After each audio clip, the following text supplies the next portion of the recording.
Hello guys, this is Finance Balance. Welcome to my YouTube channel.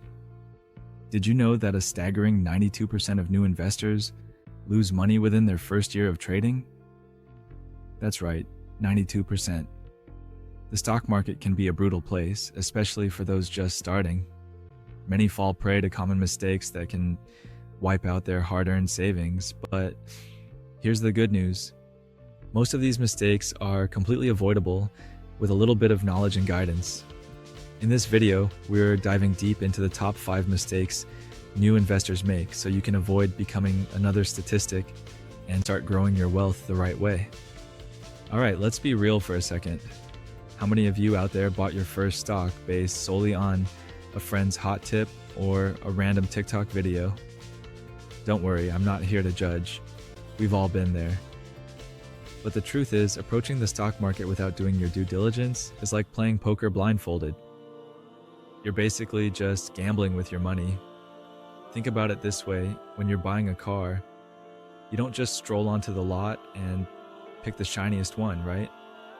You research different models, compare prices, read reviews, you get the picture. The same principle applies to investing. Before you throw your hard-earned cash at any stock, you need to understand what you're buying. This means digging deep into a company's financials, analyzing their revenue streams, understanding their competitive landscape, basically becoming a detective of sorts. Now, I know what you might be thinking. Researching sounds about as exciting as watching paint dry. And trust me, I get it. But here's the thing. Knowledge is power, especially in the stock market. The more you understand about a company, the better equipped you'll be to make informed investment decisions. Plus, the sense of confidence and control you'll gain from doing your research is priceless. Remember, we're not talking about skimming a few headlines here. We're talking about really getting into the nitty-gritty, understanding the company's business model, analyzing their financial statements, the whole 9 yards. It might seem daunting at first, but trust me, the more you do it, the easier and even more interesting it becomes. There are tons of resources available online and even some fantastic books that can guide you through the process.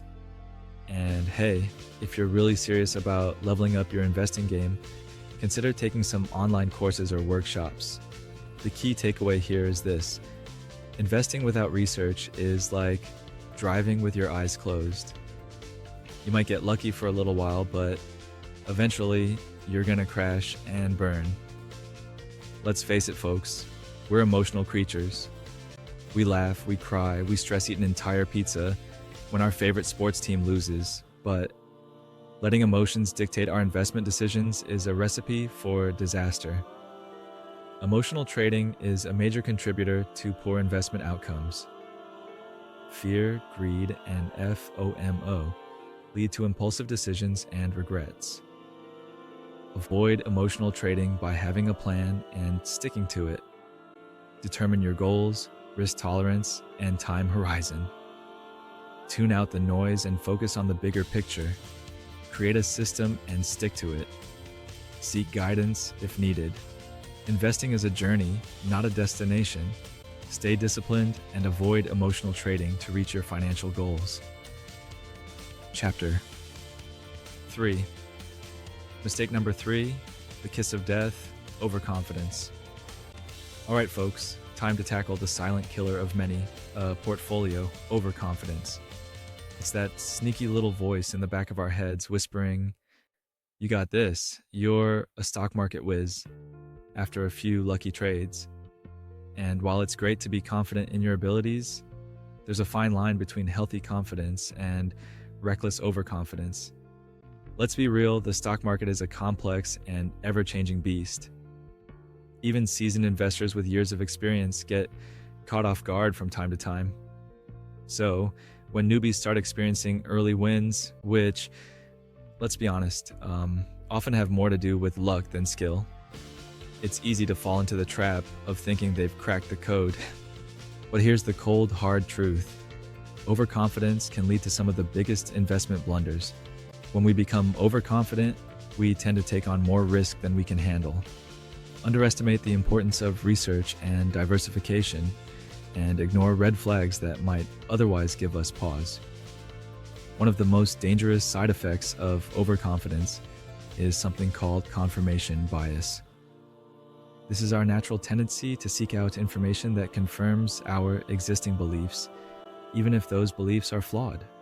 So, if we're overconfident about a particular stock or investment strategy, we might be more likely to ignore negative news or analysis, blinding ourselves to potential risks.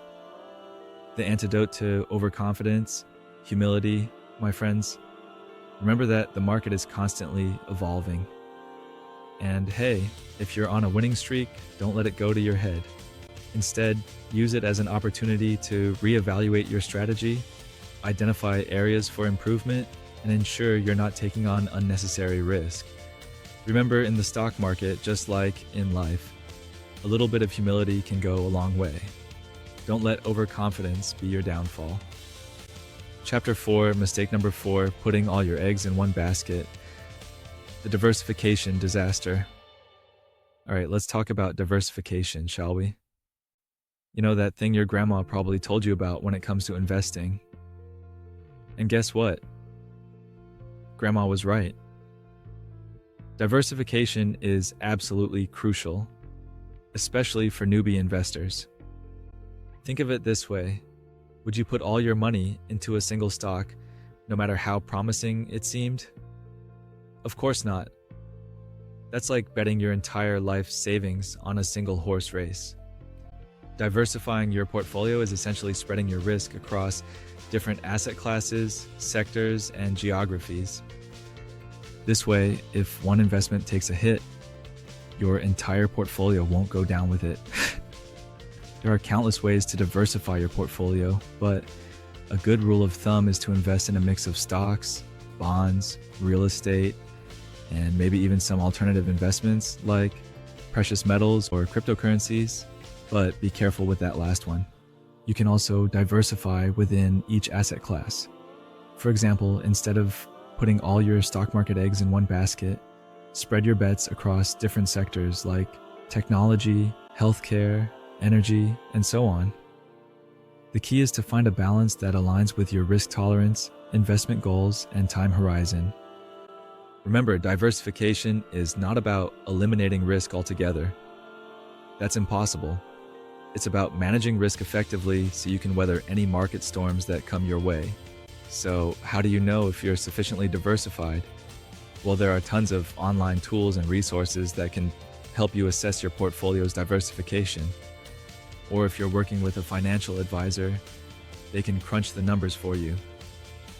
The bottom line is this: diversification might not be the sexiest investment strategy, but it's one of the most important, especially for beginners. Don't put all your eggs in one basket, folks. Spread the love, manage your risk, and sleep soundly at night, knowing your portfolio is well diversified. Chapter 5. Mistake number 5. Chasing trends. The FOMO trap. Alright, let's talk about FOMO, or the fear of missing out.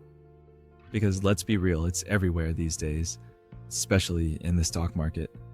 You see a stock skyrocketing, everyone's talking about it, and you feel that irresistible urge to jump on board before it's too late, right? But here's the thing. Chasing trends is like trying to catch a falling knife. You're more likely to get burned than to come out ahead. By the time a trend is widely recognized and discussed, it's often already too late to profit from it. Remember, the stock market is forward-looking. Prices reflect investors' expectations about the future, not necessarily the present. So, by the time a company's success is evident to everyone, it's likely already baked into the stock price. Plus, trends are, by nature, fleeting. What's hot today might be old news tomorrow. Remember the dot-com bubble or the recent meme stock frenzy? Chasing these trends often leads to buying high and selling low, the exact opposite of what you want to do in the stock market. So, how do you avoid the FOMO trap? First and foremost, stick to your investment plan. Don't let short-term market fluctuations or the latest investment fads derail your long-term strategy. Secondly, focus on fundamentals. Instead of chasing the next hot stock, invest in companies with strong underlying businesses, solid track records, and promising growth prospects. Remember, slow and steady wins the race in the stock market. By ignoring the noise and focusing on sound investment principles, you'll be well positioned to achieve your financial goals over the long haul. Outro, avoid these mistakes and start investing the right way. So there you have it, the top 5 mistakes newbie investors make in the stock market. Look, I get it. The stock market can seem like a daunting and confusing place, especially when you're first starting out. But the good news is, by understanding these common pitfalls and taking steps to avoid them, you'll be well on your way to becoming a smarter, more confident, and ultimately more successful investor. Remember, investing is a journey, not a destination. There will be ups and downs along the way, but by staying informed, staying disciplined, and avoiding these common mistakes, you'll be well positioned to reach your financial goals and build long-term wealth. Now, I want to hear from you. What are some of the biggest investing mistakes you've made? Share your experiences in the comments below. And don't forget to subscribe and hit that notification bell so you don't miss out on my next video, where we'll be diving deep into some proven investment strategies to help you grow your wealth the right way. Until next time, happy investing. Thank you for watching.